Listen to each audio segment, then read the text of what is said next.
ಬನ್ನಿ ಇವತ್ತೊಂದು ಗ್ರಾಫ್ಟಿಂಗ್ ಮಾಡುವ ಒಂದು ಮೆಥಡನ್ನು ನಾವು ಕಲಿಯುವ. Hello friends, welcome to monsoon blog series 5. ಗ್ರಾಫ್ಟಿಂಗಲ್ಲಿ ಸಾಮಾನ್ಯವಾಗಿ 2 ಮೆಥಡ್ ಇದೆ. ಅದರಲ್ಲಿ ಒಂದು ಏರ್ ಲೇಯರಿಂಗ್ ಮತ್ತು ನಾರ್ಮಲ್ ಗ್ರಾಫ್ಟಿಂಗ್. ಇವತ್ತು ನಾವು ಏರ್ ಲೇಯರಿಂಗ್ ಮಾಡುವ. ಏರ್ ಲೇಯರಿಂಗ್ ಅಂದರೆ ಮರದ ಕೊಂಬೆಯಲ್ಲಿ ನಾವು ಕಸಿ ಕಟ್ಟೋದು. ಇವತ್ತಿನ ಈ ವಿಡಿಯೋದಲ್ಲಿ ಪೇರಲೆ ಹಣ್ಣಿನ ಮರಕ್ಕೆ ಯಾವ ರೀತಿ ಕಸಿ ಕಟ್ಟೋದು ಅಂತ ನೋಡುವ.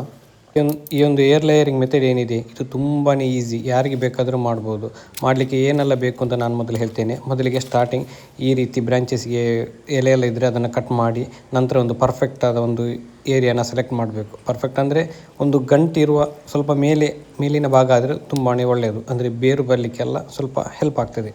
ಸೊ ಈ ರೀತಿ ಕಟ್ ಮಾಡಿ ಈ ರೀತಿ ಅದರ ಸಿಪ್ಪೆಯನ್ನು ಸುಲಿಬೇಕು. ಸಿಪ್ಪೆಯನ್ನು ತೆಗೆದು ಒಂದು ನಾರ್ಮಲ್ ಈ ರೀತಿ ಒಂದು ಅದರ ಒಳಗಿನ ಒಂದು ಇದು ಕಾಣ್ತದಲ್ಲ, ಅದರ ಒಂದು ಕಾಂಡನ ಈ ರೀತಿ ಪ್ರಾಪರಾಗಿ ಶಾರ್ಪಾಗಿ ಕಟ್ ಮಾಡಿ ಈ ರೀತಿ ಅದನ್ನು ಸುಲಿಬೇಕು. ನಂತರ ಈ ರೀತಿ ಅದನ್ನು ನಿಧಾನವಾಗಿ ಸುಲಿಬೇಕು. ನೆಕ್ಸ್ಟ್ ಇದಕ್ಕೆ ಬೇಕಾದದ್ದು ಒಂದು ಮಣ್ಣು, ಗಾರ್ಡನ್ ಸಾಯಿಲ್ ಮತ್ತು ಈ ರೀತಿಯ ಒಂದು ಪ್ಲಾಸ್ಟಿಕ್ ಕಟ್ಟಲಿಕ್ಕೆ ಹಾಗೂ ಬಳ್ಳಿ ಮತ್ತು ಕಟ್ ಮಾಡಲಿಕ್ಕೆ ಒಂದು ಶಾರ್ಪ್ ಬ್ಲೇಡ್. ಇಷ್ಟು ಸಾಕು. ಮೊದಲಿಗೆ ನಾವು ಇದು ಮಣ್ಣನ್ನು ಒಂದು ಪ್ಲಾಸ್ಟಿಕಲ್ಲಿ ಇಟ್ಟು ಈ ರೀತಿ ರ್ಯಾಪ್ ಮಾಡಿ ಉಂಡೆ ಮಾಡಬೇಕು.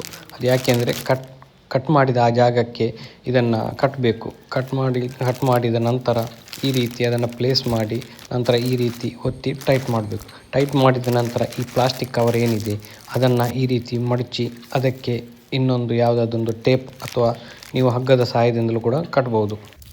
ಸೊ ಈ ಒಂದು ಮೆಥಡಲ್ಲಿ ಕೃಷಿ ಮಾಡುವುದರಿಂದ ಏನೆಲ್ಲ ಅಡ್ವಾಂಟೇಜ್ ಇದೆ ಅಂತ ನಾವು ನೋಡೋದಾದರೆ, ಇದು ಫ್ರೂಟಿಂಗ್ ಮಾಡಲಿಕ್ಕೆ ಹೆಲ್ಪ್ ಆಗ್ತದೆ. ಅಂದರೆ ನಿಮ್ಮ ಮರ ತುಂಬ ದೊಡ್ಡದಾಗಿ ಕೂಡ ಫ್ರೂಟಿಂಗ್ ಆಗದಿದ್ದರೆ ಈ ರೀತಿಯ ಮೆಥಡಲ್ಲಿ ಮಾಡಿ ನೋಡಿ. ಇದರಿಂದಾಗಿ ಬಹು ಬೇಗನೆ ಫ್ರೂಟಿಂಗ್ ಬಿಡಲಿಕ್ಕೆ ಹೆಲ್ಪ್ ಆಗ್ತದೆ. ಎರಡನೇ ಗಿಡ ಸೀತಾಫಲ ಗಿಡ. ಇದು ಕೂಡ ತುಂಬಾ ವರ್ಷದಿಂದ ಇರುವ ಒಂದು ಗಿಡ, ಆದರೆ ಅಷ್ಟು ಬೆಳವಣಿಗೆ ಏನೂ ಆಗಲಿಲ್ಲ. ಇದಕ್ಕೆ ನಾವು ಏರ್ ಲೇಯರಿಂಗ್ ಮೆಥಡ್ ಮಾಡ್ತಾ ಇದ್ದೇವೆ. ಸೊ ಇದೇ ರೀತಿ ಕಟ್ ಮಾಡಿ ಈ ರೀತಿಯ ಒಂದು ಶೇಪಲ್ಲಿ ಸ್ಕಿನ್ನನ್ನು ತೆಗಿಬೇಕು. ಹೀಗೆ ಮಾಡೋದ್ರಿಂದ ಏನು ಅಡ್ವಾಂಟೇಜ್ ಅಂದರೆ ನೀವು ತಾಯಿ ಗಿಡದಂತೆ ಇನ್ನೊಂದು ಹೊಸ ಗುಣಮಟ್ಟದ ಗಿಡ ಪಡೆಯಲಿಕ್ಕೆ ಸಾಧ್ಯ ಆಗ್ತದೆ. ಹಾಗೂ ನೀವೇನು ಬೀಜದಿಂದ ಹೊಸ ಗಿಡ ಮಾಡಿ ಅದರಿಂದ ಹಣ್ಣು ಪಡೆಯುವಾಗ ತುಂಬಾ ವರ್ಷ ಹೋಗ್ತದೆ.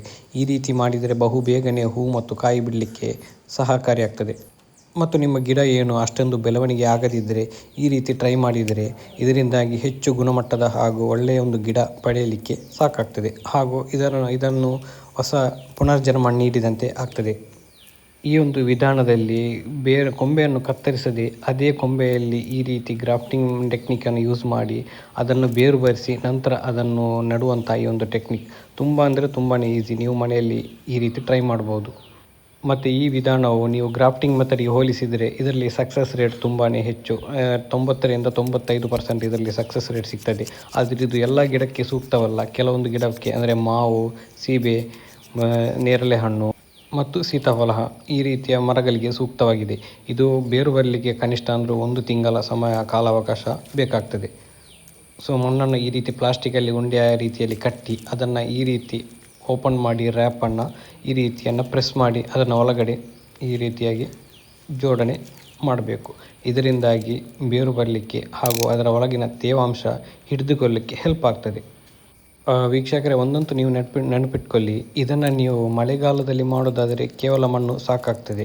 ಹಾಗೂ ಮಣ್ಣು ಕೂಡ ಒಳ್ಳೆಯ ಉತ್ತಮ ಗುಣಮಟ್ಟದ ಮಣ್ಣಾಗಬೇಕು, ಗಾರ್ಡನ್ಗೆ ಸೂಕ್ತವಾದ ಮಣ್ಣಾಗಬೇಕು. ಅದೇ ನೀವು ಬೇರೆ ಟೈಮಲ್ಲೆಲ್ಲ ನೀವು ಮಾಡೋದಾದರೆ ಕೋಕೋಪೀಟ್ ಮತ್ತು ಅದರೊಟ್ಟಿಗೆ ಸಾವಯವ ಗೊಬ್ಬರ ಹಾಕಿದರೆ ತುಂಬಾ ಒಳ್ಳೆಯದು. ಕೋಕೋಪೀಟ್ ಯಾಕೆಂದರೆ ಅದರ ತೇವಾಂಶವನ್ನು ಹಿಡಿದುಕೊಳ್ತದೆ. ಮತ್ತು ಮುಂದಿನ 3ನೇ ಒಂದು ಏರ್ ಲೇಯರಿಂಗ್ ವಿಧಾನ ಲೋಂಗನ್ ಫ್ರೂಟ್. ಇದು ಗಿಡ, ಈ ಗಿಡ ಆಲ್ರೆಡಿ ತುಂಬಾ ಏಜ್ ಆಗಿದೆ, ಆದರೂ ಅಷ್ಟೊಂದು ಬೆಳವಣಿಗೆ ಆಗಲಿಲ್ಲ. ಇದನ್ನು ಕೂಡ ಏರ್ ಲೇಯರಿಂಗ್ ಮೆಥಡಲ್ಲಿ ಮಾಡುವಂತಿದ್ದೇವೆ. ಇದಕ್ಕೆ ಗ್ರಾಫ್ಟಿಂಗ್ ಮೆಥಡ್ ಆಲ್ರೆಡಿ ಮಾಡಿದ್ದೆ, ಆದರೆ ಯಾವುದೇ ರೀತಿಯ ಒಂದು ಅಷ್ಟೊಂದು ರಿಸಲ್ಟ್ ಸಿಗಲಿಲ್ಲ. ಸೊ ಅದಕ್ಕೋಸ್ಕರ ಏರ್ ಲೇಯರಿಂಗ್ ಮೆಥಡನ್ನು ಯೂಸ್ ಮಾಡ್ತಾ ಇದ್ದೇನೆ. ಏರ್ ಲೇಯರಿಂಗ್ ಮಾಡಲಿಕ್ಕೆ ಮತ್ತೊಂದು 3ನೇ ಒಂದು ಒಳ್ಳೆ ಸೂಕ್ತವಾದಂಥ ಗಿಡ ಇದ್ದರೆ ಅದು ಕೂಡ ಲೋಂಗನ್ ಗಿಡ. ಇದನ್ನು ಕೂಡ ನೀವು ಮಾಡಿ ಟ್ರೈ ಮಾಡ್ಬೋದು. ಈ ಗ್ರಾಫ್ಟಿಂಗ್ ಮಾಡುವ ಟೆಕ್ನಿಕ್ ಕೂಡ ಅಷ್ಟೇನು ಕಷ್ಟ ಏನೂ ಅಲ್ಲ, ಆದರೆ ನಮಗೆ ಅದರ ಮೆಥಡ್ ಗೊತ್ತಿರಬೇಕು. ಅದು ಸಿಂಪಲ್ ಒಂದು ಮೆಥಡಲ್ಲಿ ಇರುವುದು. ಆ ಒಂದು ಮೆಥಡ್ ಪ್ರಾಪರಾಗಿ ನಾವು ಸೆಟ್ ಮಾಡಿದರೆ ನಮಗೆ ಯಾವ ಗ್ರಾಫ್ಟಿಂಗ್ ಕೂಡ ಅಷ್ಟು ಕಷ್ಟವೇನಲ್ಲ. ಹಾಗೂ ಅದರ ಹ್ಯುಮಿಡಿಟಿಯನ್ನು ಮೇಂಟೈನ್ ಮಾಡಬೇಕು. ನಾವು ಒಮ್ಮೆ ಗ್ರಾಫ್ಟಿಂಗ್ ಮಾಡಿದ ನಂತರ ಅದನ್ನು ಒಂದು ಪ್ಲಾಸ್ಟಿಕಲ್ಲಿ ಕವರ್ ಮಾಡಿ ಇಡಬೇಕು. ಯಾಕೆಂದರೆ ಹ್ಯುಮಿಡಿಟಿ ಹಾಗೂ ಡೈರೆಕ್ಟ್ ಸನ್ಲೈಟ್ ಕೂಡ ಬೀಳಬಾರ್ದಂತೆ ನೋಡೋದಕ್ಕೆ ಈ ರೀತಿ ಮಾಡ್ತಾರೆ. ಆದರೆ ಈ ಏರ್ ಲೇಯರಿಂಗ್ ಮೆಥಡಲ್ಲಿ ಅಷ್ಟೇನೂ ಕಷ್ಟ ಏನೂ ಇರುವುದಿಲ್ಲ. ಅದನ್ನೇ ನಾವು ಯಾವ ಒಂದು ಮಣ್ಣನ್ನು ಹಾಕಿ ಕಟ್ತೇವೆ ಅದನ್ನೇ ಪ್ರಾಪರಾಗಿ ಕಟ್ ಮಾಡಿ ಸೆಟ್ ಮಾಡಿಟ್ಟರೆ ಸಾಕಾಗ್ತದೆ. ಅದಕ್ಕೆ ಕೆಲವು ದಿನಗಳ ನಂತರ ಅಂದರೆ 25ರಿಂದ 30 ದಿನಗಳಲ್ಲಿ ಬೇರು ಬರಲಿಕ್ಕೆಲ್ಲ ಸ್ಟಾರ್ಟ್ ಆಗ್ತದೆ. ಇದೇ ಆಗಿರುತ್ತದೆ ಏರ್ ಲೇಯರಿಂಗ್ ಮೆಥಡ್. ಫ್ರೆಂಡ್ಸ್, ನಮ್ಮ ಯೂಟ್ಯೂಬ್ ಚಾನಲನ್ನು ಸಬ್ಸ್ಕ್ರೈಬ್ ಮಾಡಿ. ಇನ್ನಷ್ಟು ಈ ಥರದ ಇಂಟ್ರೆಸ್ಟಿಂಗ್ ಕಂಟೆಂಟ್ಗಳನ್ನು ನಾನು ಇನ್ನಷ್ಟು ನಿಮ್ಮ ಮುಂದೆ ತರ್ತಾ ಇದ್ದೇನೆ. ಹಾಗೂ ನಮ್ಮ ವಿಡಿಯೋ ಇಷ್ಟ ಆದರೆ ಸಬ್ಸ್ಕ್ರೈಬ್ ಮಾಡಿ ಹಾಗೂ ನಮ್ಮ ಸೋಷಿಯಲ್ ಮೀಡಿಯಾ ಹ್ಯಾಂಡಲ್ಸ್ ಇನ್ಸ್ಟಾಗ್ರಾಮ್, ಫೇಸ್ಬುಕ್ಕನ್ನು ಫಾಲೋ ಮಾಡೋದನ್ನು ಮರಿಬೇಡಿ. Thank you so much.